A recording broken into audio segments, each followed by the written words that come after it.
Se algumas das 10 pragas da Bíblia acontecessem hoje, o resultado poderia ser algo assim. Uma maré vermelha invadindo as águas em volta de Manhattan, transformando os rios Hudson e East em afluentes de sangue. Milhares de sapos tomando conta do centro da cidade. No alto, uma densa nuvem negra pairando no céu.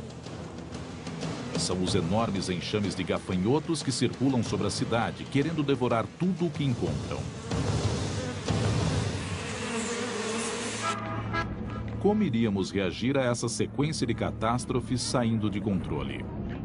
O mundo moderno continua sujeito ao mesmo tipo de catástrofes que a Bíblia descreve. Ainda temos pragas, ainda temos terremotos, ainda temos todo tipo de tempestade violenta. E tudo isso ainda perturba muito a nossa vida. Mas se o mundo hoje fosse de repente bombardeado por uma série de cataclismos, um após o outro, fica difícil imaginar exatamente como iríamos resistir.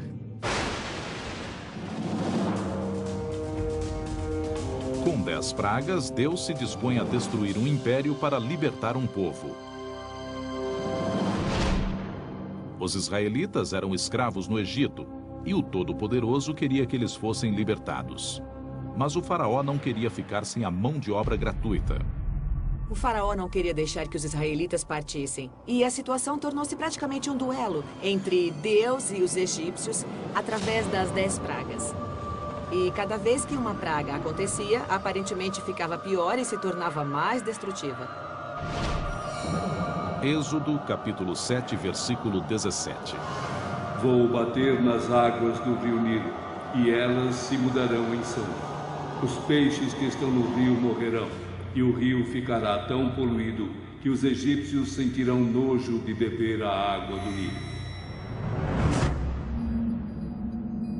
Com a primeira praga, ficamos sabendo que a água toda se transforma em sangue. Portanto, não é só o rio Nilo, que, é claro, é um rio importante para os egípcios, mas também toda a água potável. Peixes mortos apodrecendo, calor escaldante, falta de água potável. Parece um filme de terror. Mas essa calamidade não só pode ter realmente acontecido na antiguidade, como acontece ainda hoje. Eu acredito que, lendo essa passagem da Bíblia, a maioria de nós que já estudou esse tipo de problema encontra uma descrição bastante fiel de uma maré vermelha. Maré vermelha é a proliferação excessiva ou explosiva de um certo tipo de alga que produz compostos neuroquímicos perigosos. Don Anderson é um cientista graduado do Instituto Oceanógrafo Woods Rowley e um dos principais especialistas em marés vermelhas. Quando uma proliferação desse tipo acontece, pode ser espetacular. A água muda de cor, ela pode exalar um cheiro muito ruim. A água pode ficar parecida com sangue ou com aspecto de sopa de tomate, de tão vermelha. Episódios recentes no Texas e na Flórida deixaram o litoral sujo com centenas de milhares de peixes mortos. Os peixes que ficam expostos a algumas toxinas dessas algas morrem em minutos. Uma morte muito rápida. Várias dessas toxinas são muito potentes. Do ponto de vista humano, podem ocorrer envenenamentos, podem ocorrer episódios dos quais as pessoas ao longo da praia não conseguem respirar porque a toxina torna-se aerosolizada com o borrifo das ondas. Você começa a tossir, a ofegar e tem de se afastar do mar por causa dessa irritação. Em uma região como o Delta do Nilo, de um lado fica o mar e há também a água doce. E é nesse tipo de ambiente que vivem muitas espécies que causam a maré vermelha. Deixam a água vermelha, matam peixes ou tornam os peixes venenosos e assim por diante. Eu acho que essa é uma explicação mais consistente.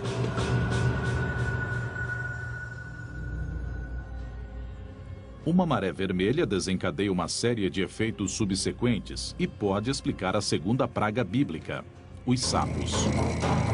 Uma grande proliferação de algas pode baixar o oxigênio da água a níveis extremamente baixos, tornando-a inabitável.